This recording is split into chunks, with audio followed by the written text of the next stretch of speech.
Good morning, students. So today I'm gonna explain you the curve tracing, that is basics of curve tracing. Okay. So first definition is convex upwards or concave downwards. So if the portion of the curve on both sides of point A, suppose this is point A, if this portion on both sides of point A lies below the tangent at A, which is clearly we can see here, then the curve is convex upward or concave downwards. Similarly, convex downwards, that is if the portion of the curve on both sides of A lies above the tangent at A, then curve is convex downwards or concave upwards. Okay. Now singular points. So what is singular point? Any unusual point on the curve is called as singular points. Then what are the unusual points on the curve? Point of inflection, a double point, a multiple point, cusp, node, or a conjugate point. Okay. Multiple point, inflection, point of inflection, double point, what are they? That we will see in the next definition. Okay.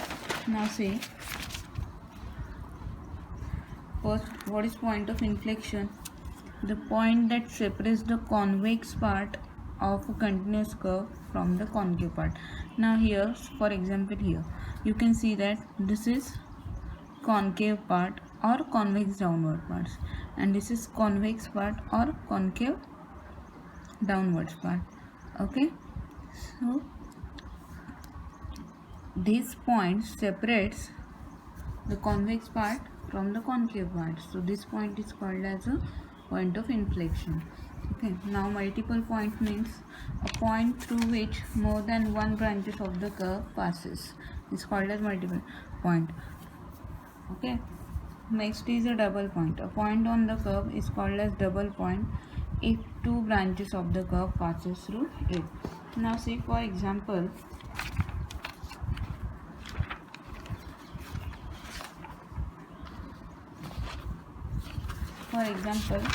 if we have a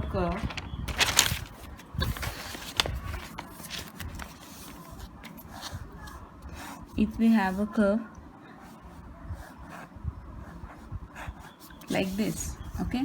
So this origin, through this origin 1 2 3 4 5 6 7 8 branches of the curve passes. So this origin is here a multiple point. Okay. Now for example, the other curve, let us consider this is the curve. Okay. So here, from here, two branches of the curve passes, so this point is called as a double point. Okay. Now if we have like this, then three branches of the curve passes, so this is called as a multiple point of order 3, and so on. Okay. So these are the meanings of multiple point and a double point. Now the next is node. Node is nothing but a double point. It is a double point. A double point is called as node if the branches of the curve passing through it are real and the tangents at the common point of intersection are real and distinct.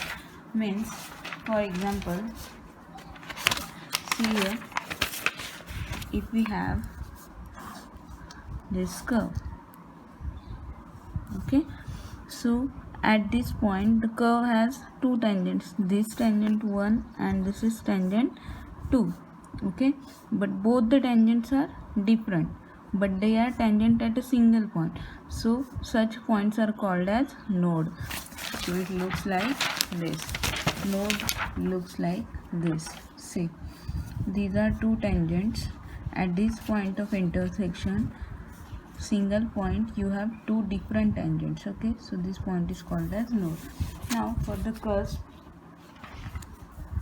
cusp, it is in the reverse way, that is at this point of intersection P you have a common tangent for this branch, and this branch intersects at point P Okay, and at this point P you have a common tangent to both the branches. Okay, see, a double point is called as cusp of a tangents cusp if the tangents at it to the two branches of the curve are coincident. Means you have a coincident tangent, that is common tangent at the point of intersection. This the such point is called as cusp. Okay, so we need to keep this in mind while tracing the curve so that we will get the shape. Means suppose if we have got the double point with coincident tangent, then obviously this shape will come in the curve or will occur in the tracing of curve. If we have a different tangents or distinct tangents at a single point, then obviously node will come in the picture. Okay, now next is the tracing of Cartesian curve rules. Okay, so there are some rules. We cannot directly trace all the curves. Okay, so there are some rules.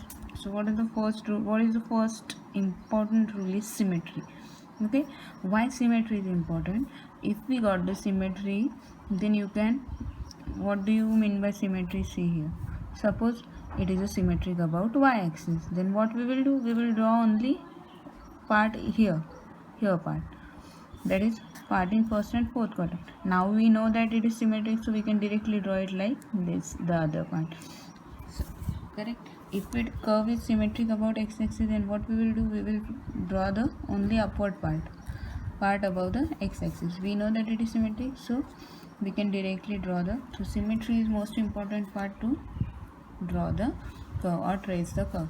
So when the Cartesian curve, what is meant by Cartesian in terms of x and y? Yeah, so symmetry about x-axis is when everywhere in the equation, in the given equation, everywhere only even powers of y should be there, then the curve will be symmetric about x-axis.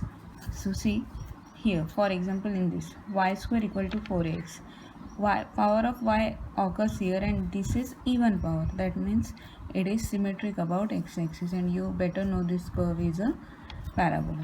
Similarly for this parabola, again y square equal to minus 4x, so this is the curve which is symmetric about x-axis. Now similarly for symmetry about y-axis, what is the symmetry about y-axis? If in the given equation only even powers of x occurs, means powers of x, if they are present, then they should be even, then the curve will be symmetric about y-axis. Okay, so x square equal to 4ay or x square equal to minus 4ay. Here you can see that we have even power of x, that means this curve, both these curve will be symmetric about y-axis. Okay, so these are in the reverse form, when symmetric about x-axis when even powers of y, and symmetric about y-axis when even powers of x occurs. Okay, now if both the even powers are there, means if you have both x and y having even powers, then the curve will be symmetric about both x and y axis. See here, x square by a square plus y square by b square equal to 1. This is the well-known equation, that is ellipse, and ellipse looks like this if a is greater than b considered here. Okay, so considering a is greater than b, so you can see that this curve is symmetric about x-axis as well as y-axis. So what happens in this condition, the most important benefit here, as it is symmetric about x-axis and y-axis, what we know, we can draw only the part in first quadrant, and then we can continue the drawing same part in every quadrant, because it is symmetric about x-axis and y-axis also. Okay, similarly the other example is x square plus y square equal to a square, which is a circle. Okay, so this is also symmetric about x-axis as well as y-axis. Now symmetry in opposite quadrant. Opposite quadrant means if x is replaced by minus x. Why opposite quadrants? Because first here in first quadrant this is positive x. Okay, so opposite quadrant is third quadrant, so we have here negative x. Okay, Similarly, here we have positive y and here we have negative y in the fourth quadrant. Okay, so if you replace x by minus x and y by minus y simultaneously and equation remains unchanged, then the curve is symmetrical in opposite quadrants. For example, y is equal to x cube, y is equal to x cube. Okay, so in y is equal to x cube, you need to replace x by minus x and y by minus y simultaneously. So if you replace x by minus x and y by minus y, what you will get? Y is equal to x cube is the given equation. So you will have minus y equal to minus of x cube, that is minus y equal to minus x cube, because minus cube is minus, minus minus cancel, so again you get the same equation. Therefore this curve is symmetric in opposite quadrants. So whatever you will draw here, same will reflect in the opposite quadrant. Okay, now similarly for this, if you replace x by minus x, x square plus y square equal to a square, replace x by minus x, that is minus x square plus minus y square equal to a square, right? So what it becomes? X square plus y square equal to a square. Again this is the same equation. Therefore, this curve is symmetrical in opposite quadrant. See, as it is occurs in first quadrant, same part is there in third, and as it occurs in second quadrant, same part is there in the fourth quadrant. So this is symmetric above in opposite quadrant. Now next symmetry is symmetry about line y equal to x. So what is line y is equal to x? This is the straight line passing through origin making equal angle with both the axes, that is 45 degree.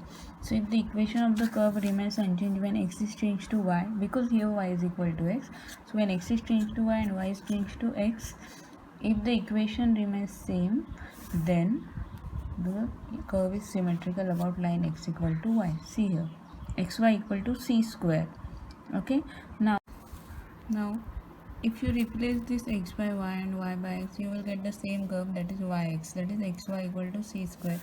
So this curve you can see is symmetric about the line y is equal to x. Means what part of the curve occurs above line y equal to x will be same as that of below line y equal to x.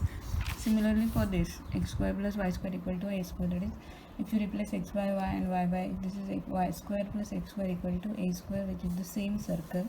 So this is symmetrical about line y is equal to x. See, you can see here. Okay, now last symmetry is line y is equal to minus x. Line y is equal to minus x is the line passing through origin and passing through second and fourth quadrants. Okay, so y is equal to minus x. So for this, consider x square plus y square equal to a square. So whenever it is symmetrical about y is equal to minus x, if the equation of curve remains unchanged when x replaced by minus y and y replaced by minus x.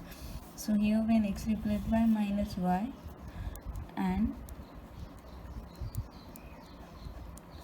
y replaced by minus x. So here the equation becomes same, y square plus x square equal to a square, which is again a circle. So you can see that this curve is symmetrical about line y is equal to minus x. So this is the rule 1, which is symmetry. So for every problem, first you need to check the symmetry of the curve. Okay, so now see, the next is point of intersection. Okay, so point of intersection is, first we need to identify whether the curve intersects at origin or it passes through origin. So what is the condition? If the equation of the curve does not contain any absolute constant, that is, if the equation is satisfied x equal to 0 and y is equal to, what is meant by absolute constant? For example, y is equal to mx plus c. This is the equation. So here c is the absolute constant, m is not the absolute constant, c is the absolute constant because it doesn't have any coefficient of x and y. So the term which is only constant term, Okay, that is called as an absolute constant. So if the equation of curve does not contain any absolute constant, that is if that equation is satisfied by x equal to 0, y equal to 0, then the curve passes through origin. Okay, this is the first point we need to identify in the rule 2. Second is intersection with coordinate axis. So first we need to write them in the explicit form, that is y is equal to f of x or x is equal to f of y. So you know that to find the intersection with x axis, what we do, substitute y is equal to 0, and similarly for intersection with y axis put x equal to 0. Okay, now rule 3 is tangent. Okay, so this rule you will get better understanding of these rules in the problems. Okay, when I take the problem, so I will cover this earlier, or I will cover this fast. Okay, so now see, rule 3 is tangent at origin. So if the curve passes through origin, then we need to find the tangent at origin. If the curve passes through origin, how we will find? Tangent at origin can be obtained by equating lowest degree term taken together to 0. Okay, lowest degree term taken together to 0. And now for the other tangents, we cannot find the equation directly of other tangents, but we can find the nature of the tangent at the given point. Okay, where we feel the possibility that here the curve can have tangent, we can find the nature of the tangent. So that nature depends on value of dy by dx. So if dy by dx is 0, it is parallel to x axis. If it is infinity, it is parallel to y axis. If it is positive, then it makes acute angle with positive x axis, and if it is negative, then it makes obtuse angle with positive x axis. Okay, so next an important rule is asymptote. What is meant by asymptote? Asymptote is the tangent to the curve at infinity. Means, for example, if we have this curve, see, this is the curve. Okay, let y is equal to x cube. This curve is y is equal to x cube. Now here we have this line. Okay, now this line will be somewhere tangent to this curve. Okay, but that point we don't know. It will be tangent at infinity, means it will intersect with some point of this, or you cannot say intersect, it will touch at some point on this curve. Okay, when it tends to infinity. So such lines which are tangent, which becomes tangent at infinite point, are called as a asymptotes. Okay, so there are two types of asymptote: asymptote parallel to x axis and asymptote parallel to y axis. There is another type, that is oblique asymptote, but that is not so much important here. Or you can say that you won't get any in your syllabus where oblique asymptote occurs. Okay, now see, to find the asymptote parallel to x axis, how to find the asymptote parallel to x axis? So what we need to do, equate to 0. What we need to equate to 0? Coefficient of highest powers of x. Means if you need to find asymptote parallel to x axis, take the coefficients of highest powers of x, collect them together and equate it to 0. But what is the condition? Provided the coefficient should not be constant, because if the coefficient is constant, that is 2, so 2 cannot be equated to 0. Okay, similarly for y-axis, equate to 0 coefficients of highest powers of y, provided again the coefficient is not constant.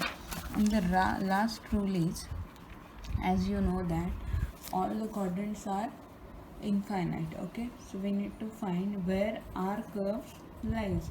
So for that we need to find region of absence of curve, means where curve does not exist. Okay, so for this we have a condition: if for some values of x, y square becomes negative, and then there lies no part of curve for these values of x.